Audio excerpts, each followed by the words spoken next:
asalaamaaleykum sama njaboot gi j'espère que yéen a ngi ci jàmm man mii di wax ak yéen man la yàlla dénk ma nekk le président de l'association nationale des auto-écoles du Sénégal. sànq président Maguette de Ziguinchor moom Ziguinchor la jógee ñëw wax na leen toujours seen passage piéton bi je pense principal xam naa lu ñu war a njëkk a def mooy est-ce que du ñu demander ñu leeral ñu encore passage piéton bi parce que passage piéton bi dem na bi am na beneen bu nekk na le je pense que ni li ci ëpp solo. du ma ci dellu président Maguette wax na ko major wax na ko moom aussi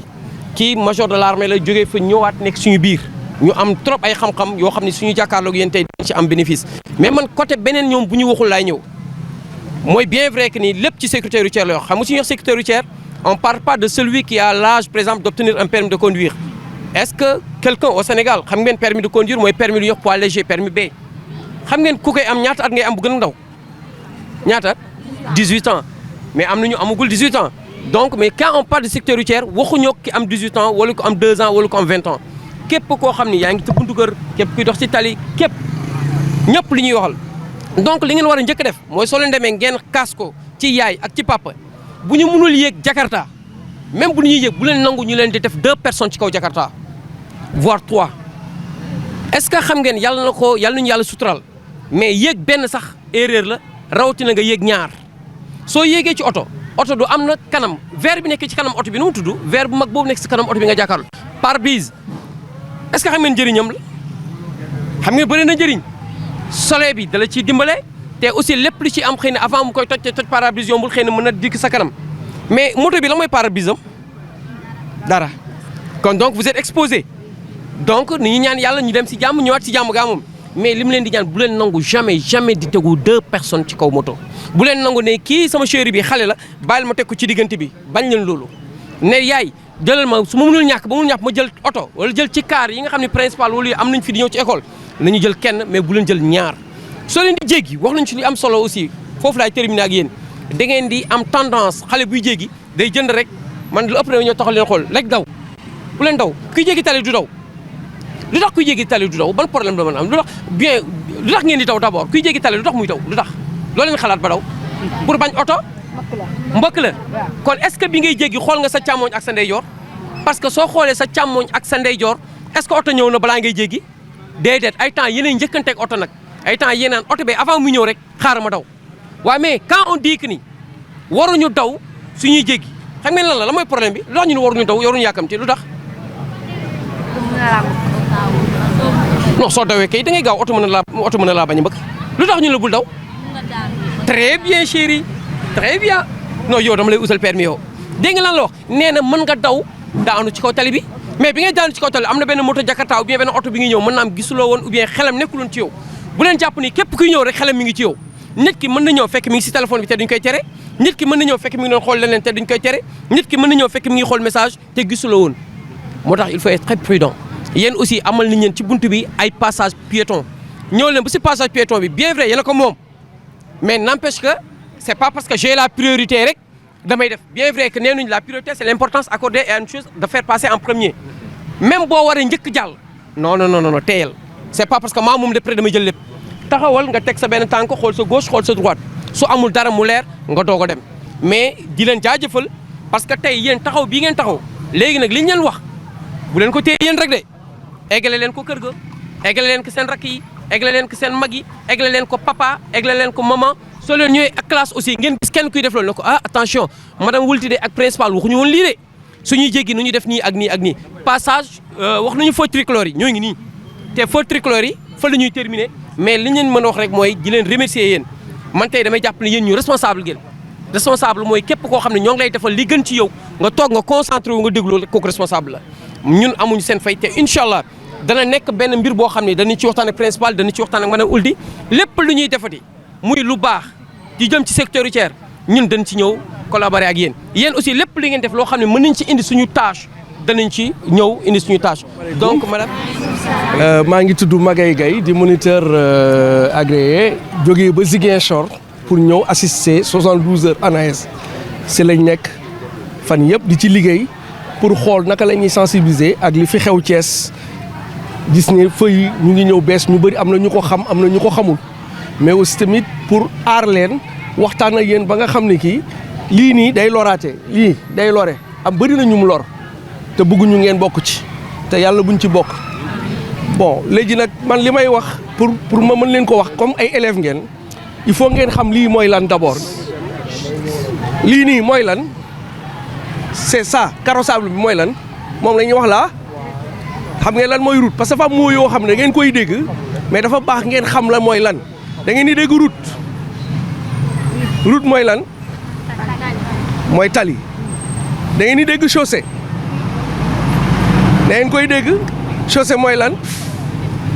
donc il faut ngeen comprendre d'abord lii mooy lan ça c'est la route am na moo yoo xam ne da ngeen koy dégg route véhicule da ngeen di dégg véhicule lan mooy véhicule est-ce que voiture rek mooy véhicule oto moto ak lan waaw lépp kon lu ngeen ko mën a jàppee loolu mooy véhicule mooy lépp luy utiliser kon vélo lan la Jakarta lan la kon donc ñoom ñoo utiliser tali bi mooy la route donc la route nag est composée de la chaussée plus des 2 accotements nit ñi fan lañ wax ñu dox ci kaw tali bi fan lañ war a doxee ñun trottoir bi dafa bokk ci accotement bi accotement mooy ñaari côté yi séq la route goudronnée nag mooy bii carrossable bi elle est réservée uniquement pour la circulation des véhicules nit waru cee dox dañ ko may mu traverser mais waru cee dox am na anam yu mu ci mën a doxee mais loolu dafa am neneen ñu koy rek bu dee dañ nekk ci équipe benn partie lañ war a doxee donc yéen ñun li bëgg yéen aar leen ba telle sorte que tali bii comme nee nañu oto nit du fa dox mais may nañ ko mu jéggi nga mën a jéggi en toute sécurité donc dafa am lu ñuy jéggee tali bu ñu koy jéggi parce que dañu ne chaussée bi sànq suma naataangoo bi wax na ne am na tali double sens mooy lan oto day dem keneen di ñëw ku ci nekk booy daw fan ngay daw si sa droite ngay daw kon donc yow boo naree jéggi tali bi nii pour yow ban oto moo lay njëkk a mbëkk ki lay mbëkk fan lay njëkk a jógee sa droite fan lay jógee fële kan moo lay njëkk a mbëkk fële lay jógee fu muy njëkk a jógee moom boor bii lay jógee kooku lay njëkk a mbëkk moo tax foofu da nga ko war a njëkk a xool xàmme ko ndax mu ngi ñëw d'abord soo paree ci boobu nga doog a xool sa mais dañ ci yokkaat leneen dañu ne gauche droite gauche encore xam nga lu tax yéen les enfants surtout les enfants de moins de 10 ans seen acuité visuelle ak mag bokkul mag mën na taxaw nii mu gis ñaari côté yi lépp luy jógee boor bi mu gis ko mais yéen vous êtes obligé de tourner la tête pour mieux voir moo tax ñu ne ngeen xool ko 2 fois da ngay xool gauche xool droite xoolaat gauche balaa ngay traverser tali bi boobu même mag sax bu ko utiliser dina ko wóor ne dina traverser en toute sécurité loolu dañ leen koy baaxee pour ngeen koy defee noonu bu ngeen amee rakk tamit ngeen koy jàppale mu mën a traverser tali bi parce que souvent da ngeen di gis ñu def panneau de danger ñu def xale muy daw lu tax defuñ ko muy dox mu daw parce que dañ gis ne bëtam du ko may mu gis li mu war a gis pour gis les 2 images moo tax souvent dafay am benn flou dafay jël di initiative daw pour traverser bëggatuñu ngeen di daw pour traverser tali dañu bëgg bu ngeen koy defati ngeen def ko ci xel mu dal mooy lan nga xool sa gauche dara ñëwul nga xool sa droite dara ñëwul nga xoolaat sa gauche balaa ngay traverser tali bi. léegi nag beneen bi mooy ci accotement yi lañ war a dox accotement yi mooy trottoir yi foofu lañ réservé pour ñu dox waxuñu pour ñu teg fa jaay waxuñu fi ñu teg dara waruñu fa taxaw di waxtaan li ñu war a def marché dox. léegi nag ban partie lañ war a dox ci kaw tali bi il faut tamit loolu ngeen xam ko parce que yéenay ñibbi seen kër yi di jógee seen kër yi di ñëw dafa am partie boo war a dox ci kaw tali bi est-ce que war naa dox wan ginnaaw oto bi bu may mbëkk est-ce que dinaa ko gis mais su ma jàkkaarloo woon nag moom muy ñëw dinaa ko mën a moytu su ñëwee suma kaw ma daw moo tax booy dox ban côté nga war a dox booy dox yow ci kaw tali bi pour ba jàkkaarloo oto yi ban boor ngay doxee pour mën a jàkkaarloo oto yi waa sa kanam d'accord mais ci ban côté boor bii wala boor bii pour mën a jàkkaarloog oto bi da ngay dox gauche ngeen war a dox ngeen di ñibbi ngeen di xëy école di ñëw da ngeen di dox à gauche parce que mooy permettre ngeen di jàkkaarloog oto bii ñëw bañ ko wan ginnaaw te tali bi doonu fu ñu war a dox ci trottoir bi lañ war a dox donc loolu il faut que ñu comprendre ko parce que tali bi comme ni ma leen ko waxee départ c'est réservé uniquement pour la circulation des véhicules bu ñu waxee véhicule mooy moto yeeg oto yeeg lépp luy dawal à part tànk piéton moom lañ permettre mu dox ci kaw tali bi comprendre mais beneen bi nga xam ne ci bëgg nañ leen expliquer pour wàllum panneau yi fi nekk signalisation yi passage pour piéton indication la mooy panneau bu bële dañ koy def mu am ay bande de long de 3 mètres espacées de 0,5 mètres mu doon bande bu mag bu weex pour que yow chauffeur bi teel ko gis parce que dañu ne même bu amul nit moom chauffeur bi li nga ko jàngal mooy bu ko séenee mu ralentir même bu amul nit léegi nag nit ki kañ nga la ko chauffeur bi di may bu xasee ba engagé comme ni ko suma naataango bi waxee engagé mooy lan bu xasee ba teg benn tànk normal bu dee mën na respecté code de la route dafa war a taxaw mu may la nga jéggi tali bi leer na donc éviter leen di daw bu ngeen di dem mais ngeen gaaw ngeen bañ a traîner foofu ngeen bañ fa taxaw di waxtaan loolu lañ wax leneen li fi xew bees mooy feu tricolore yi bu ci paree dinañ fa dem pour mën a expliquer loolu mais baax na yéen ngeen xam seen sécurité ak li nga xam ne ki mooy le transport des enfants loolu nag c'est aux adultes lañ ko mën a waxtaanee parce que ci buntu école yi on voit que ne foofu la gars yi di jëlee départ alors que loolu amul fenn. bu baax wax naa leen am na autorité bu fi taxaw mooy lii moom la ñu wax panneau bi moo leen annoncé que am na feu boo xam ne day réglementer circulation bi muy borom oto yi ak borom tànk yi n'est-ce pas dafa triangulaire n'est-ce pas daf lay annoncer un danger donc bu bépp panneau bu triangulaire mu ngi leen annoncer un danger mooy masiba voilà bépp boo ko gisee si ginnaaw si kanam mu ngi annoncé keneen dans boo ko gisee en face yow lay waxal dégg ngeen mu wax la danger a ngi nii danger bi lan la mu ne la feu tricolore vous avez 3 couleurs tricolore c'est en anglais tricolore ok feu bu nekk am na sens am na message bu mu leen jox mu ne borom oto yi waxuma la tànk yi pour le moment quoi borom oto yi feu bi bu verte yéen a am priorité jàll donc oto bu amee priorité jàll piéton bi day xaar d'accord voilà mais priorité bi du droit faveur rek la dañ ko may cër mu jàll dégg ngeen bu jaune mu ngi lay avertir que rouge mu ngi ñëw rouge moom da ngay taxaw obligatoirement donc di avertir ñale que rouge ba ngi ñëw ñoo xam ne dañuy jege de trop muy ne leen continuer leen sans problème d'accord mais faites attention ok léegi rouge bi moom comme on a averti oto yi yëpp war nañu taxaw may kan mu jàll yéen les piétons bu ñu yeggee foofu si feu bi am na mandarga boo xam ne dafay wax ay piétons piéton bi boo fekkee mu rouge yow piéton bul dem rouge mais su fekkee ne oto la ñoom ñii la bale la mais su fekkee ne piéton la ñu dessiné foofu ok bu fekkee rouge na bu leen traversé bu fekkee ne verte la ngeen bu baax ngeen traversé toujours est-il même si vous avez la priorité da ngay xoolaat parce que ñu wax naa leen du ñëpp a comprendre lii c'est du nouveau fii Thiès ak fu nekk donc bu verte xoolaatal bu baax est-ce que ñëpp taxaw nañu nga soog a traversé dégg ngeen wax naa leen léegi on va essayer appliquer fale. ñëw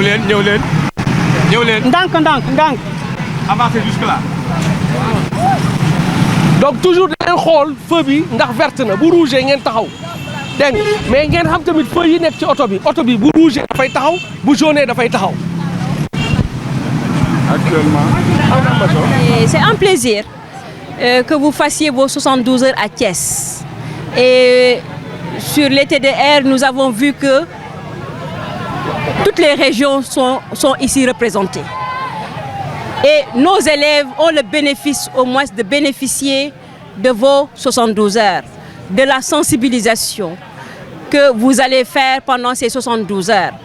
Et le fait que vous ayez accepté que certains points focaux des écoles, autant du lycée, au CM et jusqu'à l'élémentaire, soient représentés, cela montre votre inquiétude pour la sécurité de nos élèves. On parlera des élèves du Sénégal et particulièrement des élèves de Thiès qui sont là représentés par le CM Mamadou Diao avec une représentativité d'un projet que nous déroulons depuis 3 ans. Et vous êtes en train de faire une formation en continu et qui est une obligation de l'éducation. Et